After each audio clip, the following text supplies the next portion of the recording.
லக்ஷ்மி என்ற ஒரு பொண்ணு ஒரு பேசுற கிளிய ரொம்ப ஆசையா வளர்த்துக்கிட்டு வந்தா.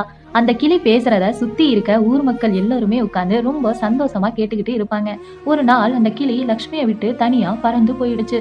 அந்த கிளி போனதுக்கு அப்புறம் லக்ஷ்மி ரொம்பவே சோகமா இருக்கா. அவங்க அம்மாவும் லக்ஷ்மி கிட்ட ஏமா இப்படி சோகமாவே இருக்க அப்படின்னு கேக்குறாங்க. அம்மா, நான் எவ்வளவு கஷ்டப்பட்டு அந்த கிளிக்கு பேச கத்து தந்தேன். அந்த கிளி கொஞ்சம் வளர்ந்ததும் என்னை விட்டுட்டு போயிருச்சு பாத்தியா? அத நினைச்சு பார்க்கும் போதெல்லாம் என் மனசே உடைஞ்சு போற மாதிரி இருக்குமா அப்படின்னு சொல்றா. லட்சுமி, இந்த விஷயத்துக்கெல்லாம் மனசு உடைஞ்சு போகாதம்மா.